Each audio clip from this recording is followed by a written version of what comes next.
6 felony charges, a firearm pointed at a deputy, and today, the courtroom isn't just deciding Daryl Hansen's sentence, it's measuring the weight of chaos, trauma, and accountability. This isn't your average sentencing. It's a battle between justice and forgiveness. Stay with me, B, because what's coming next is nothing short of explosive.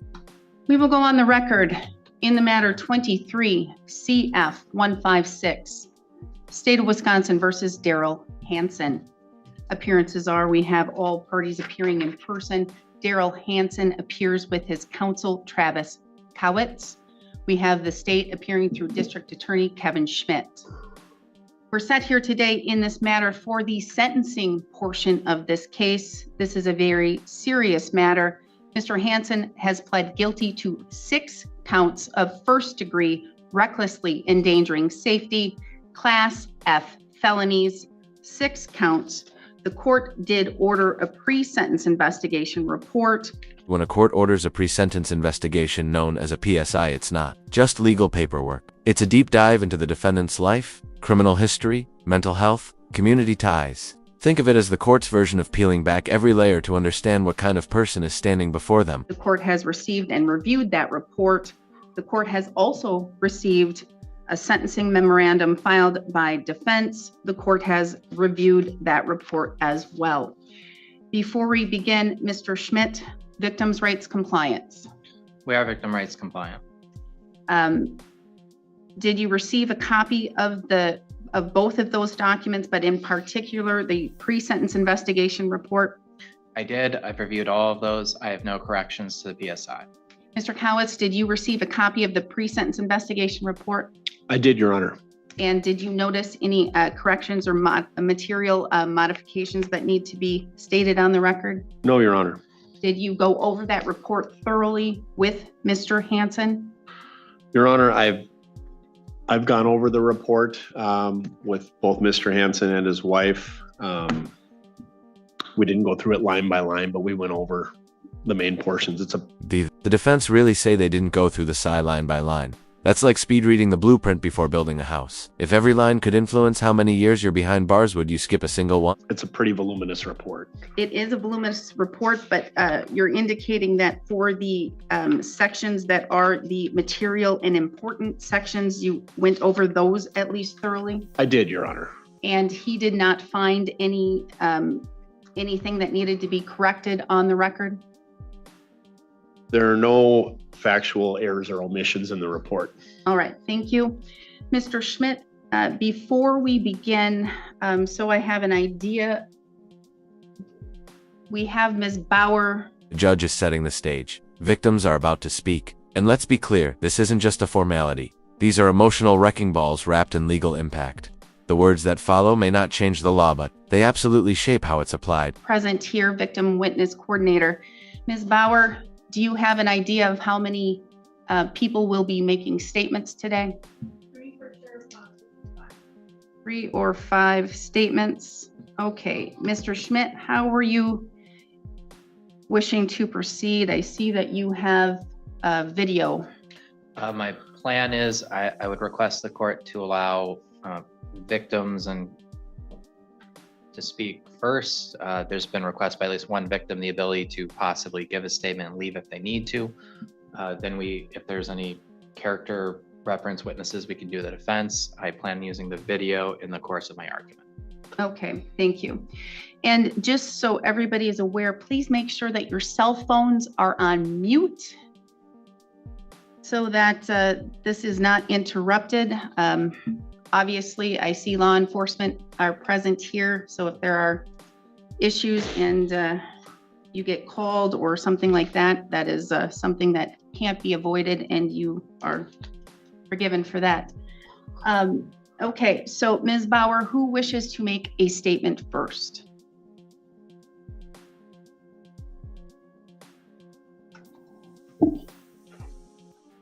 You may come over here and have a seat at the black stand. You may state your full name if you wish to do so, or you can simply state your initials. Okay. Can I stand, or you gonna sit, or doesn't it? You can, whatever you prefer.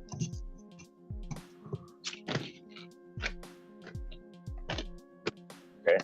And if you're going to be reading, and I see that you have a written statement there, if you're going to be reading, please make sure that you read it slow and you enunciate your words, just so that my court reporter can make sure that she gets everything down. And now, the courtroom takes a turn. Retired Deputy Mark Peterson walks up not as an officer, but as a man who had to pull the trigger. His voice, calm as story, devastating. This isn't just testimony. This is trauma, walking back into the room. Well, I know, Your Honor, you know me. I know most people in this courtroom do, but my name is Mark Peterson, and I'm a retired Burnett County Sheriff's Deputy. Years ago, when I attended the Law Enforcement Academy, and the instructors talked about the use of force, and maybe someday you might have to use it. The firearm to stop a threat. You never think it will happen until it does. Mine was on Saturday, July 2nd, 2022.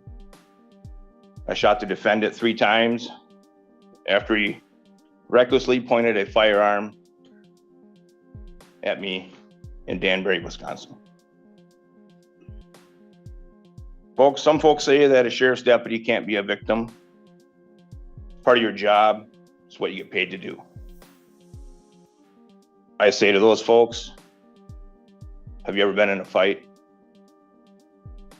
Ever been in a fight for your life? Peterson's asking a brutal question, and it's not just for the court. It's for you watching. His words strip away the badge, the uniform, and leave behind a shaken man asking, what would you have done?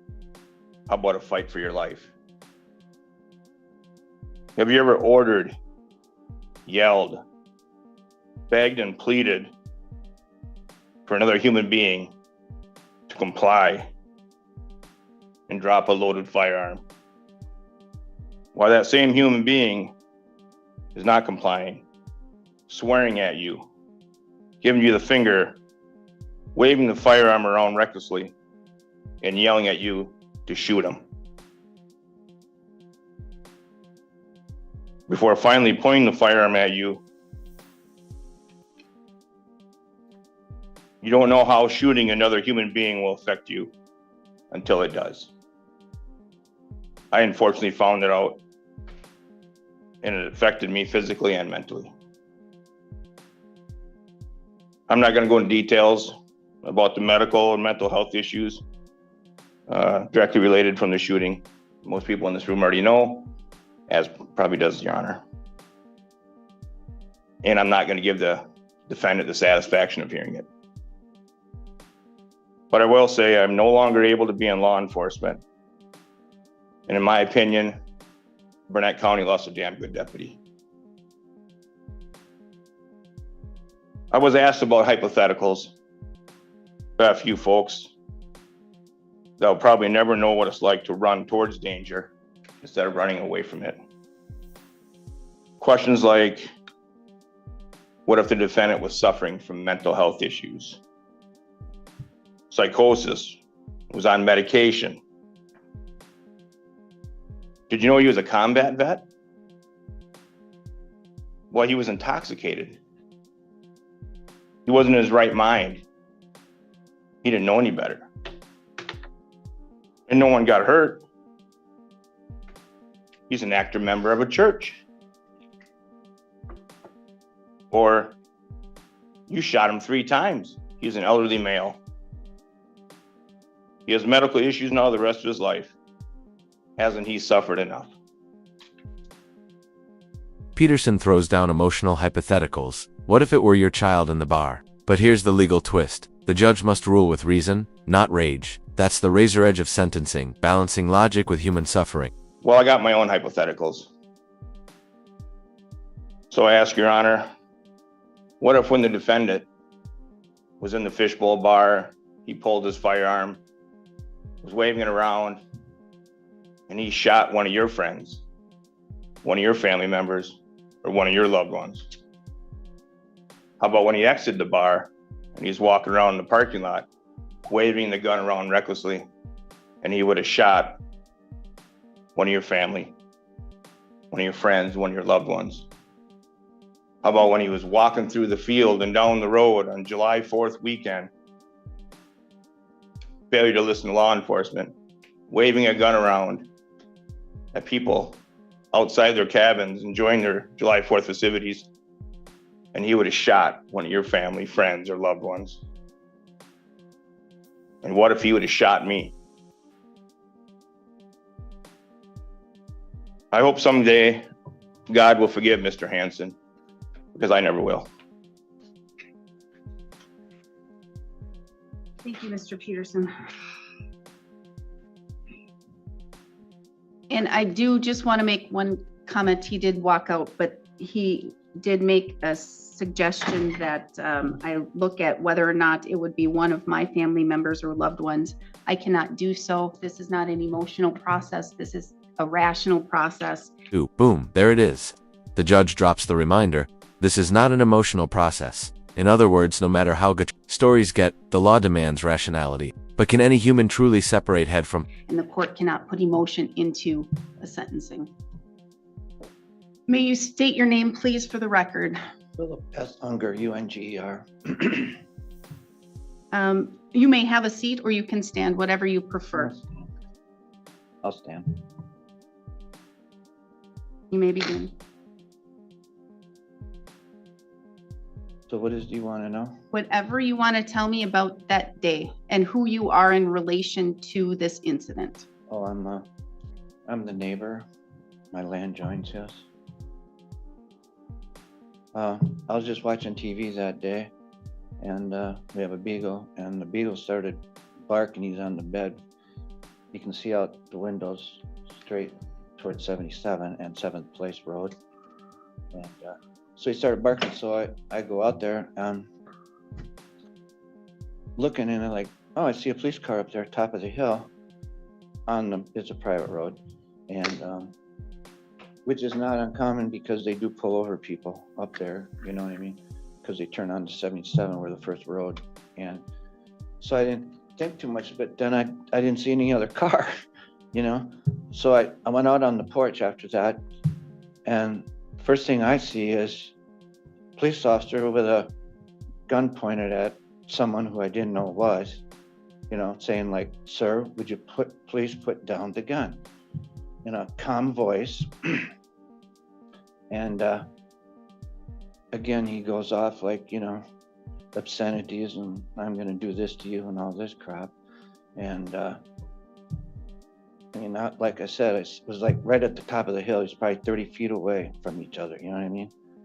And they were coming down, and I'm not sure about how time you guys got video of it and stuff, but it was, I watched pretty much the whole thing, and then my girlfriend was sleeping in the bedroom, so I went and knocked on the window. I said, like, I don't know what's gonna happen here. You better be up in case you gotta run, you know? And so I kept watching it and came down the road, and he kept backing up.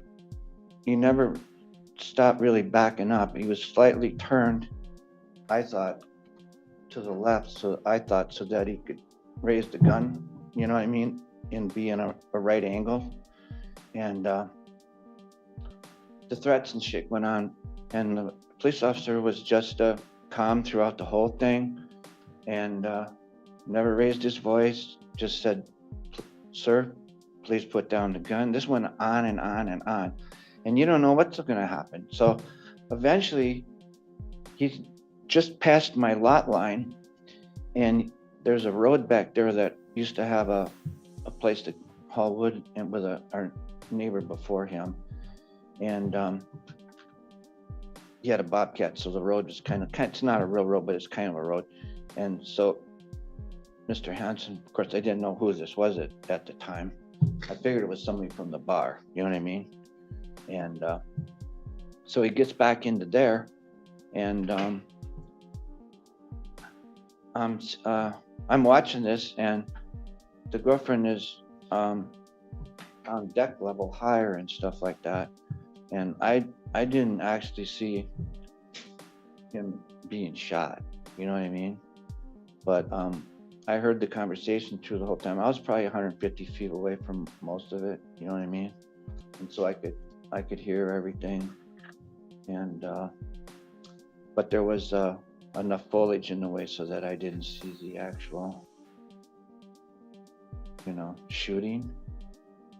But my girlfriend seen it because she was higher on the dock, up higher. So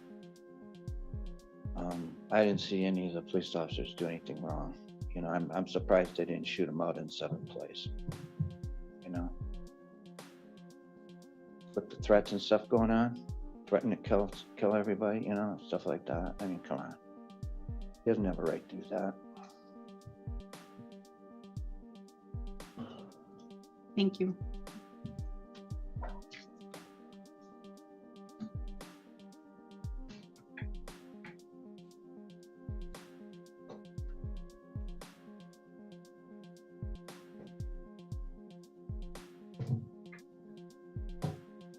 Please state your name and your connection to this incident. My name is Carrie Burton, and I am the neighbor and girlfriend of Philip Unger. I woke up from my nap with the dog barking and him yelling at me to get out of the bed right now. There was a man outside waving a gun around, and the cops were following him down the road. Our windows were open. I could hear the screaming. I could hear the threats. I could hear the fuck yous, pardon my French. I could hear the just shoot me. You're not going to take me in. I could hear all of it. By the time he had entered the woods between our house and his, he had moved to where when I looked out our back door, I was staring straight at him. And the entire time, what I witnessed was his arms with his gun in his hand, waving around, flaring around. I had no idea whether it was going to go off and go through my bedroom window or any other window to my house. As I was looking out the back door and he was still doing the same thing, I had no idea whether or not that gun was going to go off. And then all of a sudden, I got the most bone-chilling visual I've ever seen in my life. Carrie didn't see a stranger with a gun. She saw danger pacing outside her window. Her testimony isn't legal jargon. It's survival, fear, and pure adrenaline. Imagine looking out your door and not knowing if the next bullet has your name. Knowing that my boyfriend was standing out in the side yard.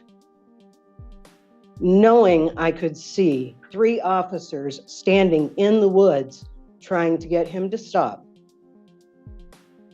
And I watched the defendant raise his arm as he was turning, and my heart stopped.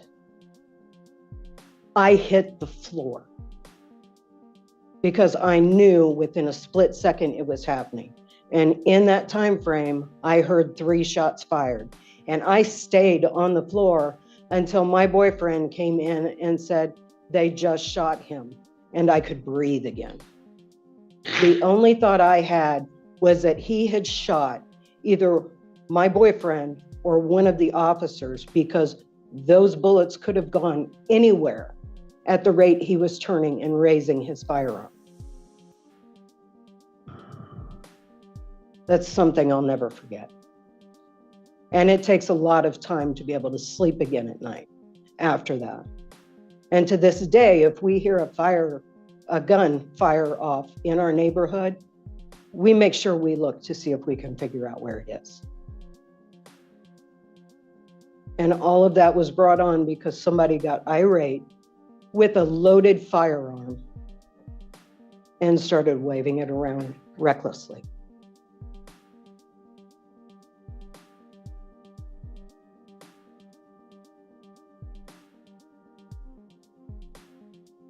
Thank you.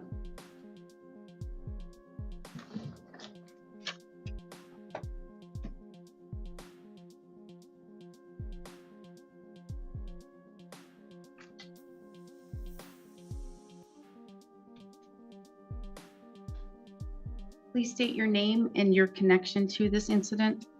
My name is Christopher Fisher, and I'm the neighbor just across from Phil, moving up the road towards Daryl and Jill Hansen's place. I was out splitting firewood with the log splitter when my wife had walked out across the yard and got my attention, and at that time my log splitter started to putter out. It was running out of gas, so I shut it off, and she had walked back towards the front of the house. I took off my earmuffs and I could hear yelling, a loud exchange going on. I thought it was somebody having a fight over across the road somewhere, maybe even at the bar. But I moved up towards the front of the house, and Sandy, my wife, was still out there. And we were hearing this going on, and I could hear, put that gun down, that damn gun down, and other muffled voices. And I thought, oh God, what the heck's going on? And so Sandy went to look down the road. I said, no, you get in the house. So we both went in the house, and I was expecting who knows what to come, if it was gonna come. And you could hear him getting closer, a lot of back and forth. Officer telling him to drop the gun, and he was refusing. At one point, I thought he said he would blow him away. So it was pretty upsetting, to say the least. So we went in the house, closed the door. I got my handgun just in case. Who knew what was going to happen? And we just waited. And they came, and Daryl was ahead of the officer, and I didn't see him ever wave a gun around at all. And in fact, he just had it hanging by his side, and he was not walking well. And I had only spoken to Daryl a couple of times before that, since they had moved in, and only in his pickup truck. Up close, hadn't seen him without a hat or anything like that, and hadn't seen him out walking, but I knew that he had physical abilities, with walking and all. And I wasn't sure it was him. As they came walking by, I told Sandy, I said, God, it almost looks like our neighbor. I can't tell it, but it almost looks like our neighbor. And so we just continued to watch. And then as he came along, and the trees were blocking, then the officer came, and of course he had his gun pointed at him and continually told him to drop the weapon. And at one point, Daryl turned sort of sideways like this, and said something to him that wasn't particularly kind, and then turned and kept going. And so we moved over to another window and watched, and we had the window open so we could hear. And I know that property well that they live on. It used to be Sandy's sister, her husband's. So they went to the trail, and Daryl had turned in the trail. And at that point, I couldn't see him directly because of the tree cover, but I saw glimpses of him going, and I know where that trail goes. And Sandy questioned me. She said, are they going to shoot them? And I said, if he points a gun at him, they'll shoot him. And a couple pickups came racing in. They got out, got their weapons, and went running into the woods, and bang, bang, bang. The fastest 3 shots I ever heard. And I thought they just shot him. So it was pretty upsetting, to say the least. And I felt terrible for him. I felt terrible for the officer. And then later found out, he had been at the bar, and whatever started it had started it, and the gun came out, which is obviously not a good thing. So a lot of people obviously got scared that day over there, and all the way up to the end of it. And all I can say is a lot of things happened that shouldn't have. I don't know what caused them to. I hope it never happens again. And as wrong as Daryl was, I still, Neighbor, Christopher shifts the mood. He acknowledges the fear, the danger, but also the sorrow. And just like that, we're reminded, defendants can be broken, not just bad. Do you punish the action or the man behind? don't want to see him suffer anymore either. I believe everybody's got a good heart. And so I'm not a judge and can't do your job, but I'm just saying he and his wife have been through an awful lot since that day of him making those mistakes. And I'm just sorry that we all had to witness it.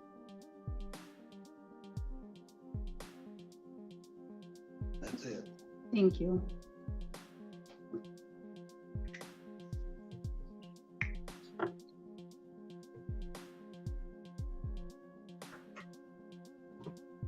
That's it, Your Honor. All right, thank you. All right, Mr. Schmidt, I'm going to now turn to you for your sentencing argument and your video. I'm sure, Judge. The prosecution isn't just talking, they're rolling tape. Because when memory clashes with reality, video wins, and body cam footage, that's about to speak louder than anyone else in the... Before I get into the meat of my argument, there's something that I need to add as sort of an addendum to the PSI, and that's the video. The video I'm going to be playing, I'll describe in a second. The reason why I'm playing a video is because I was surprised as I read the PSI and the statements made by Mr. Hansen in the PSI and the statements of family members and character references that a lot of people wanted to speak about the immediate incident, the circumstances leading up to Mr. Hansen being shot. That was a flashpoint for a lot of people that they wanted to talk about. A lot of people made statements about what they think happened or what they think should have happened. We saw statements like the officer was belligerent. He should have just talked to Daryl Hansen. He didn't deserve to be shot. I don't understand why the officer shot him. The court's heard some verbal statements today as well that again talk about the lead up to Daryl Hansen being shot. To that end, I need to play some body cam for the judge. This will be the 6 minutes and 20 seconds of body cam footage. It is Deputy Mark Peterson's body cam footage. To get background, Deputy Peterson received a call that someone, an intoxicated patron, was ejected from the fishbowl. He had pointed a firearm at people. That is the information he had when he was dispatched to this. In the body cam, you will see... Ask yourself, when is deadly force justified? This isn't a movie, it's real-time law in motion. From the officer's commands to the failed non-lethal attempt, this video may answer the one question haunting the courtroom. Did it have to end this way? Deputy Peterson's arrival. You'll see the entirety of his contact with Mr. Hansen up until he was shot. You will hear Deputy Peterson begging Mr. Hansen to put the gun down. You will hear him entreating Mr. Hansen to put the gun down numerous times and say that if he does, they can just talk. You'll hear Mr. Hansen's response. Contrary to any assertion to the otherwise, there is evidence in this video that alcohol did play a role in terms of how Mr. Hansen spoke, how he walked, his body language. You'll see the police try to use non-lethal after commands failed and see it malfunction right as Mr. Hansen swings around at close range with no control over the direction of the firearm. And you'll see Mr. Hansen be shot. I'm going to stop the video before it gets to them administering first aid because that's gory and it doesn't really matter for the sake of the argument.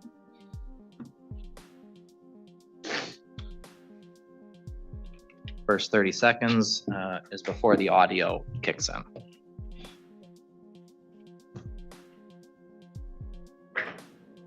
Drop it now! 519, but what a gunpoint! Drop the gun! Drop the fucking gun now! Drop it! Drop it now! Drop the gun! Drop that fucking gun now! Drop the gun! Drop the gun! Drop it, sir! Please drop that gun! Drop that gun, sir! Drop the gun now! Drop it! Drop the gun! Drop the gun! Drop the gun! Put the gun down! Put that gun down now! Put it down now! Put that fucking gun down! Put it down! Put the gun down! Put it down! Put that gun down now! Put it down! Put it down! 519, Brent, I got with the gun, he's not dropping it. Put it down now! 10-4. Following us up, we're walking towards 77. Put it down! Drop it now! Copy. Substitute walking towards 77. 519, Brent, we're going up a dirt road. Wonders off of 77. Male, gray t-shirt, ball cap, blue jeans. Pistol in his right hand. Drop it now! 519.